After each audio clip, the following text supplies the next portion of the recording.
बिस्मिल्लाहिर्रहमानिर्रहीम। अस्सलामुअलैकुम। आपने यूनिट नंबर 2 टेस्ट की सूरत में सॉल्व कर लिया होगा। आज हम इस टेस्ट 2 की डिस्कशन करेंगे।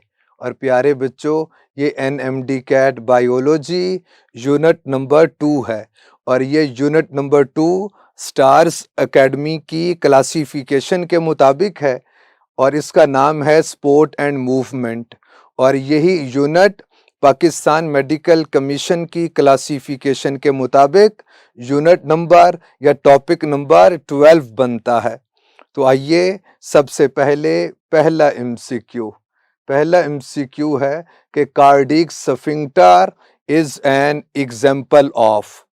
तो सबसे पहले तो ये मालूम होना चाहिए कि कार्डियक स्फिंक्टर क्या होता है।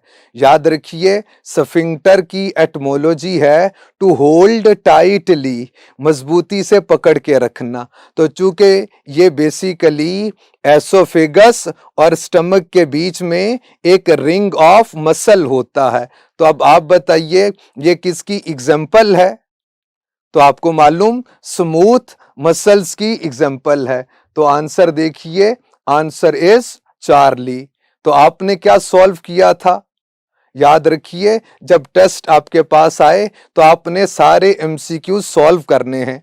अगर तो आपका आंसर ठीक है तो बहुत अच्छी बात है, और अगर आपका आंसर ठीक नहीं होता तो आप मुझसे पूछ लीजिएगा। तो प्यारे बच्चों, नेक्स्ट एमसीक्यू की तरफ मूव करेंगे। सेकंड एमसीक्यू है The events which occur during muscular contraction are given below. Correct option is, आपको मालूम जब मस्कुलर कॉन्ट्रैक्शन होती है तो उसमें जो डिफरेंट इवेंट्स होते हैं वो कौन कौन से, आप देख लीजिए जो ऑप्शंस में दिया हुआ। क्या एच जोन डिसअपियर होता है? जी, स्लाइडिंग फिलामेंट मॉडल के मुताबिक एच जोन डिसअपियर हो जाएगा। सेकंड पॉइंट जो है ए बैंड वाइडेंस, नहीं, हम कहते ए बैंड रिमेन्स अनइफेक्टेड। तो प्यारे बच्चों, ये सेकंड ऑप्शन तो नहीं हो सकती है। फिर आई बैंड शॉर्टन्स, जी ये भी होता है। Width of A band is unaffected, ये ठीक है।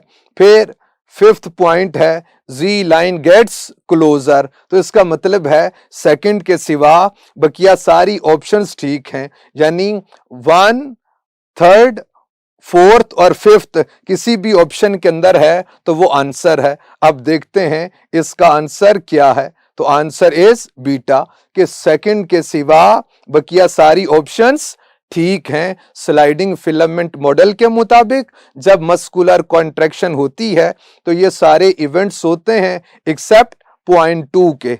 अब नेक्स्ट थर्ड एमसीक्यू पे आ जाइए कि विच आइन is essential for muscle contraction. तो आपको मालूम है कि मस्कुलर कॉन्ट्रैक्शन के लिए लाजिम है कि एक्टिन की मायोसिन के साथ अटैचमेंट हो, और ये अटैचमेंट किसकी वजह से होता है? स्टिमुलेटर कौन होता है? तो वो मैग्नीशियम आयन है। तो यानी जब मैग्नीशियम आयन ट्रोपोनिन के साथ बाइंड करता है तो मूवमेंट होती है। तो एक्टिन पे जो रिसेप्टर साइट है वो मायोसिन क्रॉस ब्रिजेस के साथ अटैच हो जाएगी, फिर मस्कुलर कॉन्ट्रैक्शन हो जाएगी। यानी अगर तो कैल्शियम होगा तो ये एक्टिविटी होगी। तो answer is beta. Fourth MCQ है कि twisting string of beads is an explanation of. Answer is delta actin. Actin आपको मालूम है ये मोतियों की माला की सूरत में होती है। फिफ्थ एमसीक्यू है कि विच of the following is under control of somatic nervous system. प्यारे बच्चों, जो 3 टाइप्स के मसल्स हैं उनमें से जो वॉलेंटरी कंट्रोल होता है वो स्केलेटल मसल है, और सोमैटिक नर्वस सिस्टम ये वॉलेंटरी एक्टिविटीज को कंट्रोल कर रहा। इसका मतलब ये कि वो मसल जो आपके वॉलेंटरी कंट्रोल में है ये उसे कंट्रोल करता है। Answer is alpha skeletal muscle. Next MCQ है कि dash area in a muscle tissue is the storage site for calcium ions. तो प्यारे बच्चों, सेल्स के अंदर बेतहाशा ऑर्गेनल्स होती हैं, माइटोकॉन्ड्रिया, एंडोप्लाज्मिक रेटिकुलम, बहुत सारी ऑर्गेनल्स, लेकिन जो storage of calcium is associated with endoplasmic reticulum of muscle fibre. तो प्यारे बच्चों, मसल फाइबर के अंदर जो एंडोप्लाज्मिक रेटिकुलम होता है उसे सार्कोप्लाज्मिक रेटिकुलम कहते। तो यानी answer is beta. Seventh MCQ की बात करेंगे, which of the following separates one sarcomere from another. तो प्यारे बच्चों, हम कहते हैं सार्कोमियर होता क्या है कि part of the muscle fibre between or myofibrils between two adjacent successive Z line is known as sarcomere। तो sarcomere दो Z line के बीच वाला पार्ट है। तो ये एक सार्कोमियर, फिर जी लाइन के बाद दूसरा सार्कोमियर शुरू हो जाएगा। तो इन दोनों के बीच में जो सेपरेटिंग लाइन होती है वो कौन सी है? वो जी लाइन है। Answer is Charlie. MCQ number 8 है कि striated but involuntary muscle is, यानी हमने इनवॉलेंटरी की बात कीजिए, वो तो स्मूथ भी हो सकता है, वो कार्डिक भी, लेकिन उन्होंने जिक्र किया किसका? स्ट्राइएटेड का। तो answer is Charlie. Cardiac muscle smooth इसलिए होते हैं कि ये अनस्ट्रिप्ड होते हैं। नेक्स्ट एमसीक्यू है एमसीक्यू नंबर 9 के sarcoplasmic reticulum is like endoplasmic reticulum but it divides of. तो प्यारे बच्चों, हमने वो कंपोनेंट बताना है जो सार्कोप्लाज्मिक रेटिकुलम के पास नहीं होता। तो आपको मालूम, सार्कोप्लाज्मिक रेटिकुलम सारे का सारा स्मूथ टाइप होता है, यानी इसके पास राइबोसोम्स नहीं होंगे। तो आंसर देखिए क्या है? Answer is Charlie, ribosomes. तो आपके सर का आंसर ठीक हो गया। नेक्स्ट एमसीक्यू है MCQ number 10, which of the following is 3 polypeptide complex. आप बताइए कौन है? ट्रोपोनिन है। तो प्यारे बच्चों, इसकी एक साइड से ट्रोपोनिन एक्टिन के साथ अटैच होता है, दूसरी साइड से ये ट्रोपोमायोसिन के साथ अटैच होता है, और third site calcium binding site होती है। तो प्यारे बच्चों, 3 polypeptide complex is, answer is beta troponin. Myosin की एक्सप्लेनेशन किस तरह से होती है? हम कहते हैं tail terminating into 2 globular heads. फिर प्यारे बच्चों, ट्रोपोमायोसिन ये तो 2 पॉलीपेप्टाइड चेन अराउंड एक्टिन होती है। फिर एक्टिन क्या है? इट इज, इससे पहले एमसीक्यू में आपने देख लिया था कि twisting string of beads is explanation of actin. MCQ number 11, which of the following contains thick filament only, कि सिर्फ और सिर्फ थिक आए। तो प्यारे बच्चों, वो तो सिर्फ एच जोन है, वो एक ऐसी जगह है जहां पर सिर्फ और सिर्फ थिक फिलामेंट है। अगर आप ए बैंड की बात कीजिए, उसमें तो थिक भी आ जाते हैं और कुछ पार्ट थिन का भी उसके अंदर होता है, और आई बैंड उसमें तो सारे का सारा थिन पार्ट होता है। तो प्यारे बच्चों, आंसर इज चार्ली कि एच जोन में आपको सिर्फ और सिर्फ थिक पार्ट मिलता है, थिक फिलामेंट्स मिलते हैं। यानी विच of the following contains thick filament only, answer is Charlie. MCQ number 12, which of the following contain thin filaments. आप बताइए थिन फिलामेंट्स किधर होते हैं? अब बच्चों के मन में आता है कि सर जो आई बैंड होता है उधर थिन फिलामेंट्स हैं, और प्यारे बच्चों याद रखिए, इन थिन फिलामेंट्स का कुछ पार्ट ए बैंड के अंदर भी तो होता है। तो ये आई बैंड के अंदर भी हैं और ए बैंड के अंदर भी होते। तो आंसर इज डेल्टा, यानी आई बैंड और A band, alpha beta both is the answer. Next MCQ है MCQ number 13, all are components of thin filaments except. अब थिन फिलामेंट्स की बात कीजिए तो उसकी केमिकल कंपोजिशन में आता है कौन? Actin, tropomyosin, troponin. तो जो मायोसिन है ये किसका पार्ट है? ये थिक फिलामेंट का पार्ट है। तो आंसर इज चार्ली मायोसिन, के मायोसिन थिक फिलामेंट का पार्ट होता है, बकिया सारे कंपोनेंट्स आपको थिन फिलामेंट्स के अंदर मिलते हैं। MCQ number 14, which of the following is not a function of muscle? याद रखिए स्केलेटन को जो सपोर्ट करता है ना वो मसल है। तो प्यारे बच्चों ये स्टेबलाइज जॉइंट्स भी करेगा, जनरेट हीट भी है ना, शिवरिंग थर्मोजेनेसिस भी आपने पढ़ लिया, मेंटेनेंस ऑफ पोस्चर भी आपके मसल्स की वजह से है। यानी आपकी बेंडिंग एक्टिविटीज या जो भी एक्टिविटीज आप कर रहे, आपका जो भी पोस्चर है वो किसकी वजह से? वो स्केलेटन तो हेल्प करता है लेकिन वो जो उस शेप को बना रहा होता है वो मसल्स हैं। लेकिन फिल्टरिंग वेस्ट्स ये तो प्यारे बच्चों किडनीज का फंक्शन है, तो ये फंक्शन मसल का नहीं है। तो आंसर इज चार्ली। अच्छा, अब इसमें से ना कुछ एमसीक्यूज मैंने जो लास्ट ईयर्स के एमसीक्यूज हैं, यानी जो पहले से एमडी कैट में, एनएमडी कैट में आ चुके कुछ एमसीक्यूज, वो भी इसीलिए रख दिए ताकि आपको एहसास हो कि एनएमडी कैट किस कदर आसान होता है और आप कॉन्फिडेंस फील करें। प्यारे बच्चों आपसे यही कहना कि आपने अपनी टेक्स्ट बुक पे फोकस करना है। कुछ बच्चे और तरह के, यानी जो उनकी टेक्स्ट बुक का पार्ट होता ही नहीं, उन टर्मिनोलॉजीज के ऊपर फोकस कर रहे होते और उन कॉन्सेप्ट्स पे फोकस करते जो एमबीबीएस में जाकर आप पढ़ेंगे इंशाल्लाह। तो अभी जो रिक्वायरमेंट है वो ये है कि आप अपनी टेक्स्ट बुक पे फोकस कर लीजिए। एमसीक्यू नंबर 15 है, the plasma membrane of muscle fibre is known as. तो प्यारे बच्चों ये एक ऐसा एमसीक्यू है जो एनएमडी कैट 2020 में आ चुका। आप आंसर बताइए।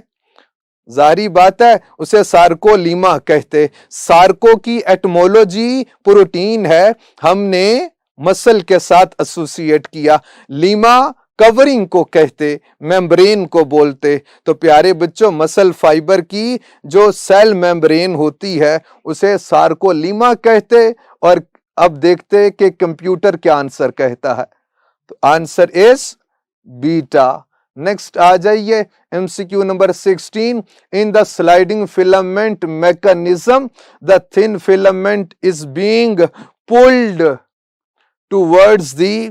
तो प्यारे बच्चों आपको मालूम है वो जो थिक फिलामेंट होते हैं, पहले तो आप बताइए कि line bisecting the H is known as M line. तो प्यारे बच्चों आपको मालूम थिक फिलामेंट एम लाइन की तरफ उसको पुल कर रहा होता है या पुश कर देगा। तो answer is Charlie M line.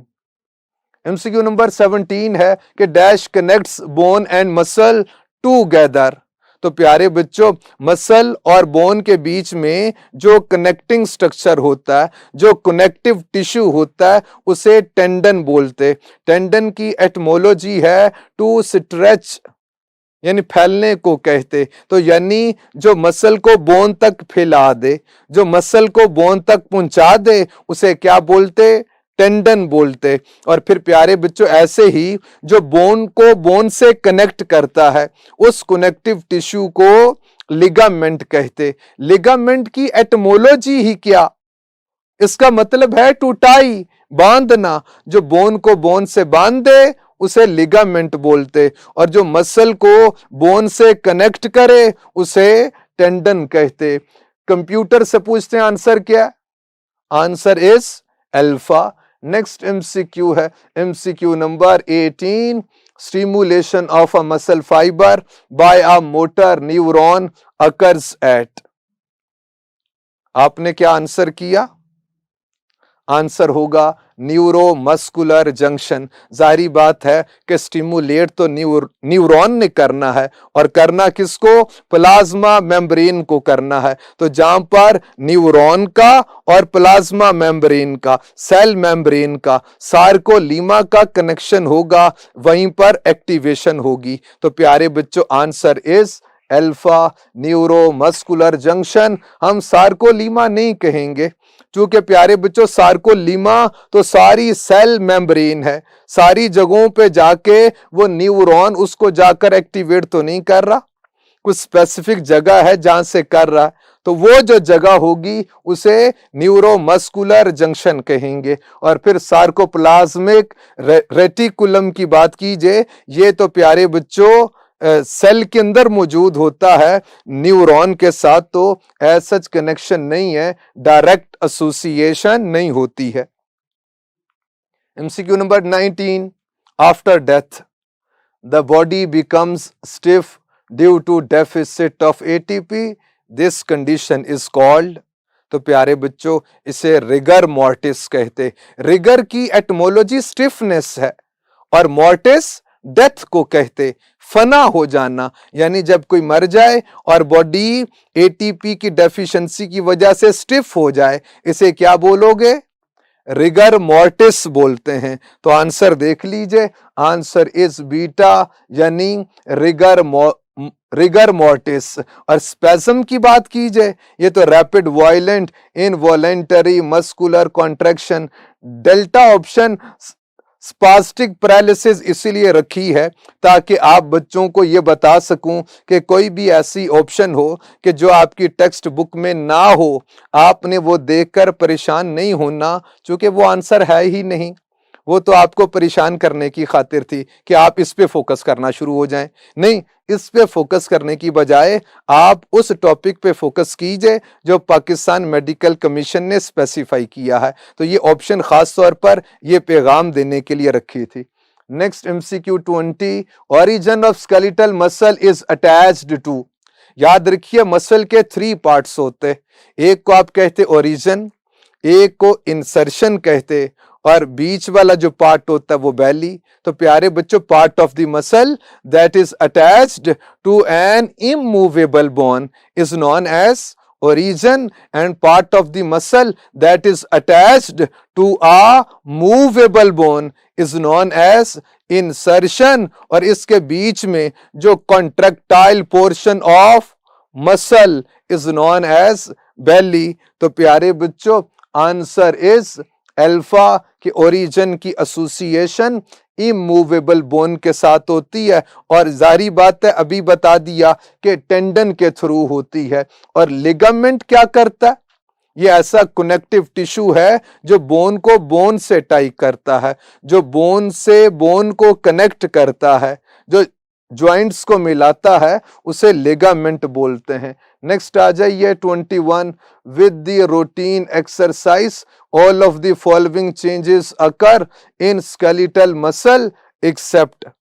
प्यारे बच्चों जारी बात है कि जब आप एक्सरसाइज कर रहे होते हैं तो ऑक्सीजन ज्यादा रिक्वायर होती है, एटीपी ज्यादा रिक्वायर होती है, ब्लड कैपिलरीज का नंबर इंक्रीज हो रहा होता है, माइटोकॉन्ड्रिया का नंबर इंक्रीज हो रहा होता है, फिर ऑक्सीजन को स्टोर करने की खातिर मायोग्लोबिन इसका नंबर भी इंक्रीज हो रहा होता है। लेकिन ऐसे नहीं होगा कि number of muscle fibres increase हो जाएं। Answer is beta, increase in number of muscle fibre, number of cells increase नहीं हो पाते। इसकी वजह क्या है? तो याद रखिए आपका जो मसल फाइबर्स हैं वो fully developed part of body है, तो वो सेल साइकिल के G0 फेज के अंदर होता है। तो प्यारे बच्चों answer is beta. MCQ number 22, function of the skeletal muscles is.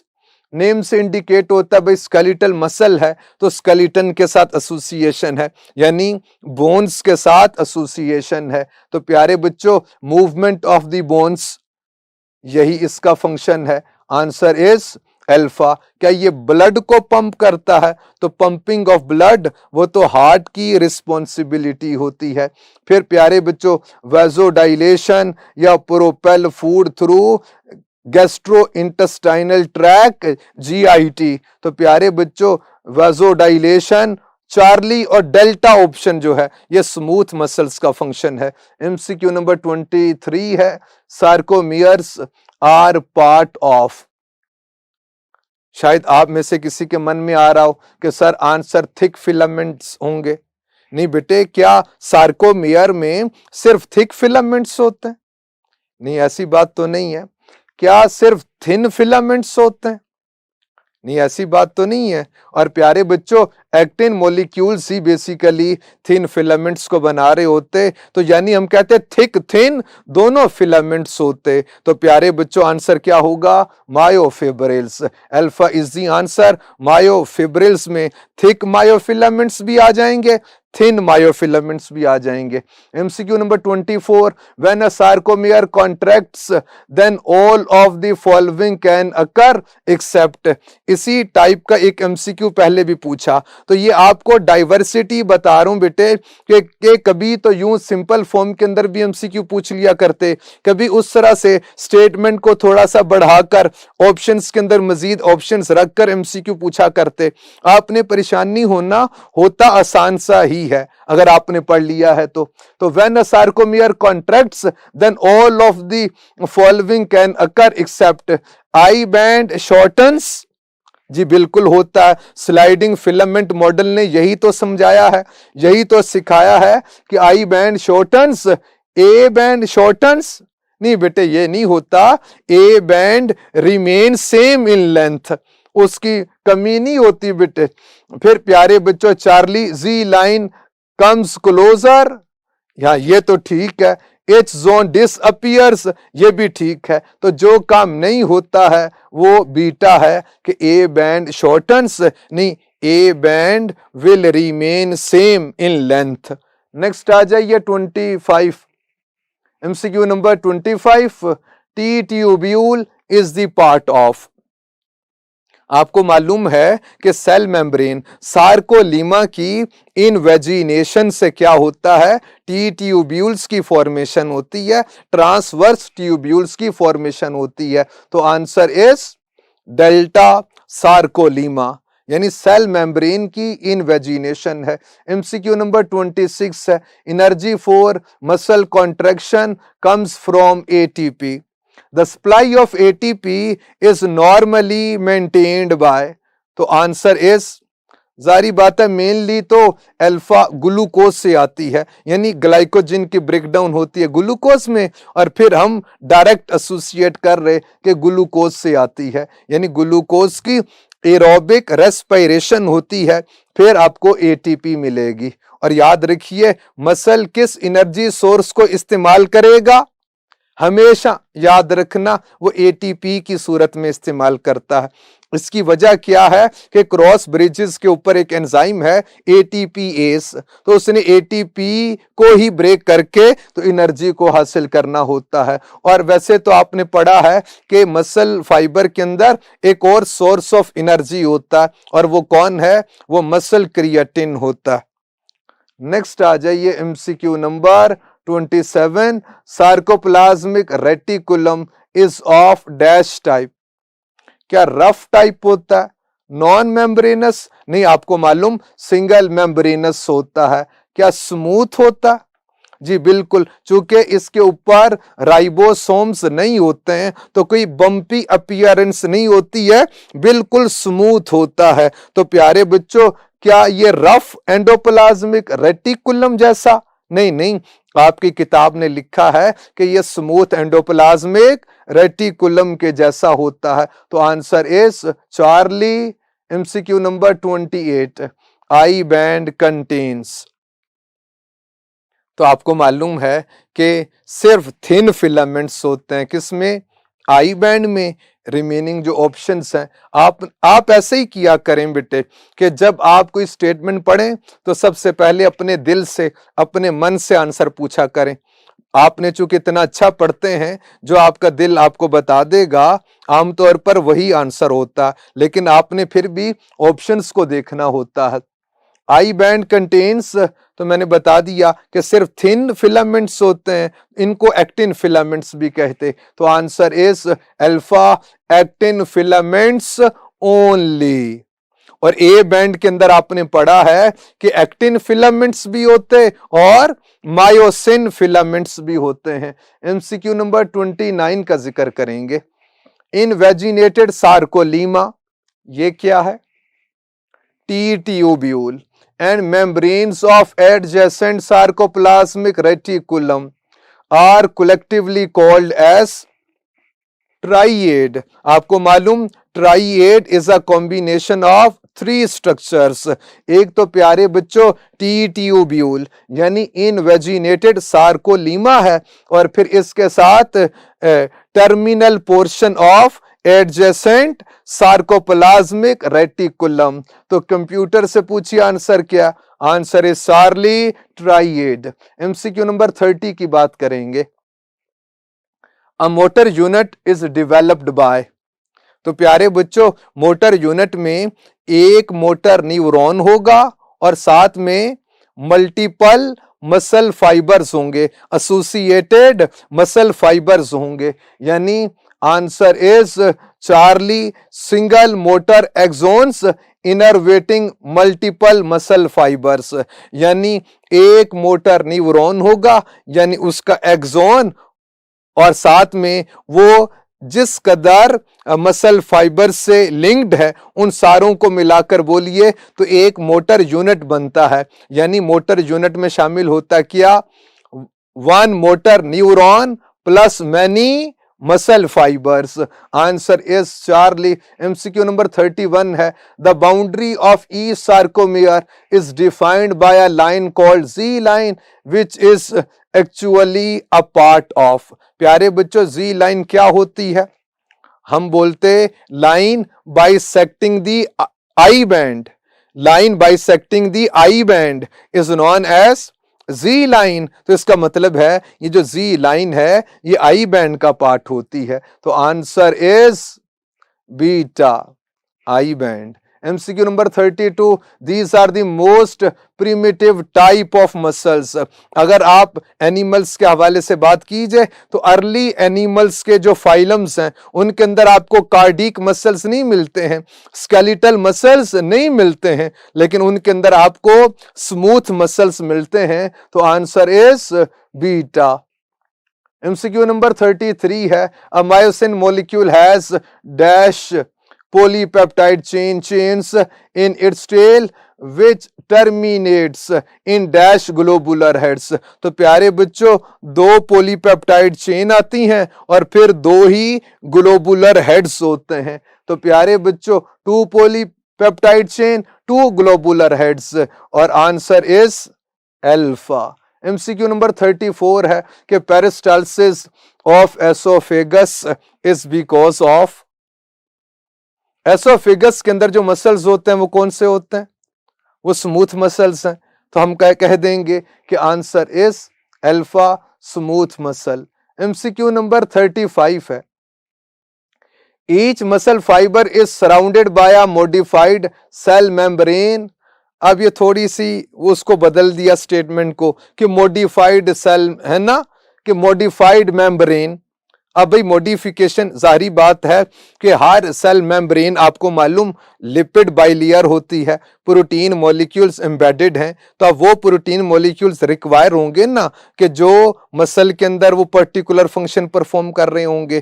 तो हर एक के अंदर स्पेसिफिक वो ग्लाइकोप्रोटीन मॉलिक्यूल्स होते। तो इसलिए मॉडिफाइड सेल मेम्ब्रेन, फिर इसमें सार्कोलीमा, और फिर इस तरह से और बहुत सारी बातें। तो आंसर इज अल्फा। यानी बुनियादी तौर पर आपसे ये पूछ रहा, यानी फिर उसको थोड़ा सा मॉडिफाई इसीलिए किया कि ये MCQ 2020 में आ चुका है कि cell membrane of muscle fibre is known as सार्कोलीमा।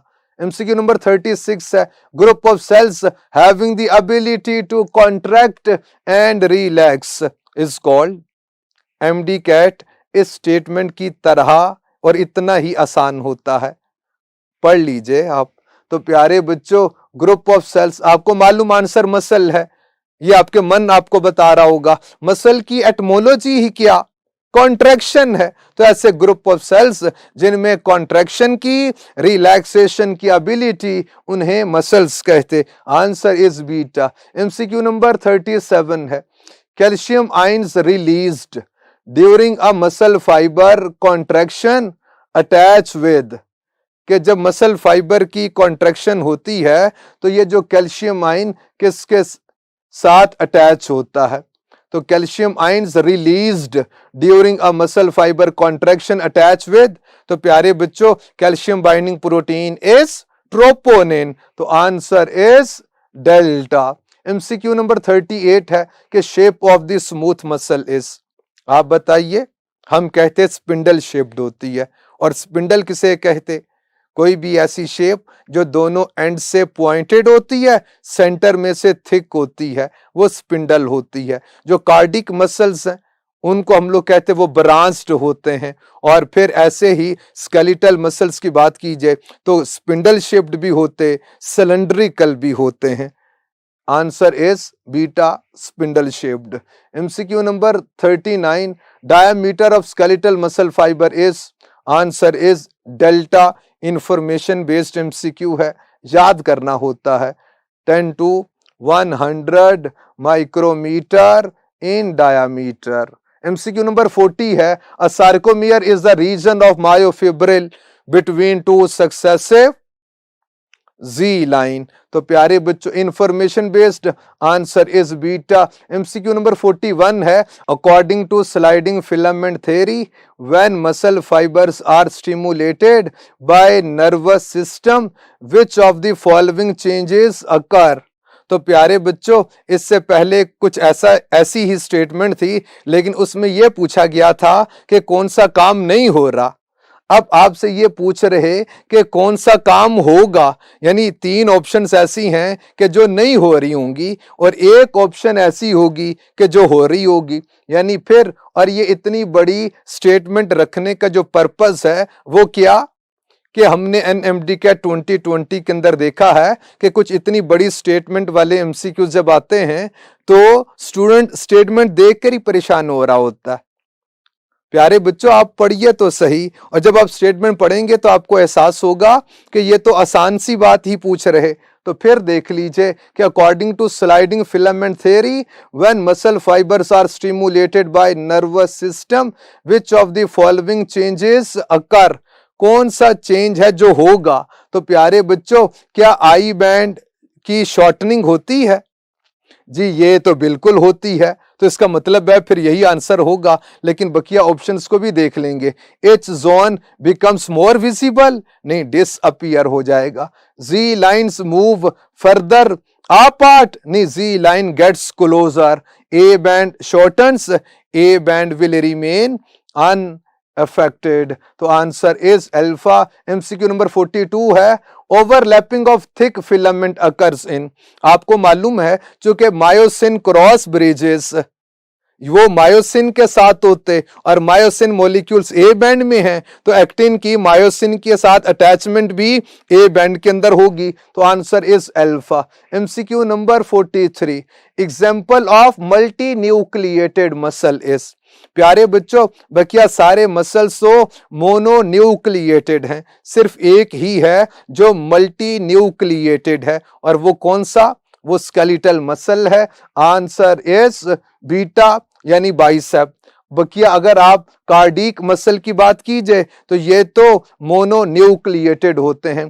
Pyloric sphincter और कार्डिक स्फिंक्टर ये स्मूथ मसल्स की एग्जांपल हैं, और बाइसेप आपको मालूम ये स्केलेटल मसल की एग्जांपल है, और स्केलेटल मसल मल्टी न्यूक्लिएटेड होते हैं। तो ऐसे भी एमसीक्यू पूछ सकते कि बजाय वो उसी मसल की बात करे कि स्केलेटल मसल लिखा हो, उसने स्केलेटल मसल की वो एग्जांपल लिख दी जो आपकी किताब के अंदर मौजूद है। Next MCQ number 44, thick filament of muscle fibre is made up of.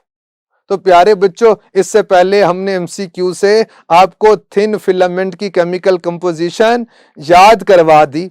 अब हम किसी बहाने से थिक वाला एमसीक्यू भी इसीलिए लेकर आए कि इसकी केमिकल कंपोजिशन भी आपको याद हो जाए। तो आपको मालूम answer is myosin. Myo muscle को कहते, इन विद इन को कहते, चूंकि मसल के अंदर प्रोटीन है और ये थिक फिलामेंट को बनाते हैं। तो answer is delta. MCQ number 45, thousands of T tubules of each muscle cell are collectively known as, तो इन सारों के मिलने से जो बनता है उसे क्या कहते? टी सिस्टम, के ट्यूबुलर सिस्टम, ट्यूब्यूल्स का system? Answer is Charlie. MCQ number 46, each myosin filament is surrounded by dash actin filaments. तो प्यारे बच्चों, अगर आपने वो बेंजीन का जो स्ट्रक्चर है वो तो देखा होगा, बिल्कुल इसी तरह से 6 कॉर्नर पे आपको मिलेंगे कौन? थिन फिलामेंट, और सेंटर के अंदर आपको मिलता है कौन? थिक फिलामेंट मिलता है। तो आंसर इज चार्ली यानी 6। MCQ number 47, unstriped muscles are, name से इंडिकेट होता, answer is alpha smooth muscles, कि इनके ऊपर कोई स्ट्रिप्स नहीं होती हैं, लाइट और डार्क बैंड्स नहीं होते हैं। और कार्डिक मसल्स की बात कीजिए, इरेगुलर स्ट्रिप्ड होता है।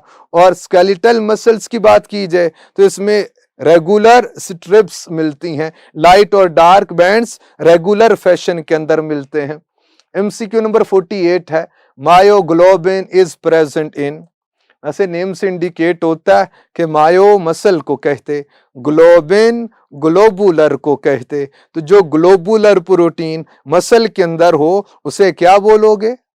मायोग्लोबिन ही कहेंगे। तो प्यारे बच्चों, ये ग्लोबुलर प्रोटीन साइटोप्लाज्म के अंदर होती है। और आपको मालूम, मसल फाइबर का जो साइटोप्लाज्म होता है उसे सार्कोप्लाज्म कहते। Answer is beta. MCQ number 49, when action potential travels along T tubules in skeletal muscles, it causes opening of calcium channels in, calcium channels किसके अंदर होंगे? जारी बात है उसी ऑर्गेनल के अंदर होते कि जो स्टोरेज ऑफ कैल्शियम कर रही। तो प्यारे बच्चों, कैल्शियम की स्टोरेज जिस ऑर्गेनल के अंदर होगी तो फिर कुछ चैनल्स, कुछ पैसेज, कुछ प्रोटीन्स होंगी कि उन प्रोटीन से जो कैल्शियम बाहर आता है। तो आप बताइए कि storage of calcium is associated with sarcoplasmic reticulum. तो answer is Charlie, sarcoplasmic reticulum. सारी बात है, स्टोरेज इसके साथ है तो चैनल्स भी इसके ऊपर होते हैं।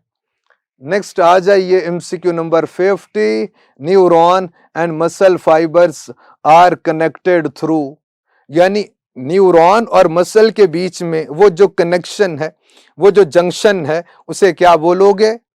जाहिर बात है उसे न्यूरो मस्कुलर जंक्शन कहते। नेम से इंडिकेट होता है कि न्यूरॉन और मसल फाइबर के बीच में जो कनेक्शन है, जो जंक्शन है, उसे न्यूरो मस्कुलर जंक्शन बोलते। आपका बहुत शुक्रिया। यानी आंसर देख लीजिए, answer is alpha neuro muscular junction. Thank you, आपका बहुत शुक्रिया। इसको पढ़ लीजिएगा। फिर भी अगर आपको किसी ऑप्शन में इज MR लिखा, इसमें भी कंफ्यूजन होती है तो आप पूछिएगा। अल्लाह पाक आपको खैर अता फरमाए और खैर तकसीम करने का शर्फ अता फरमाए।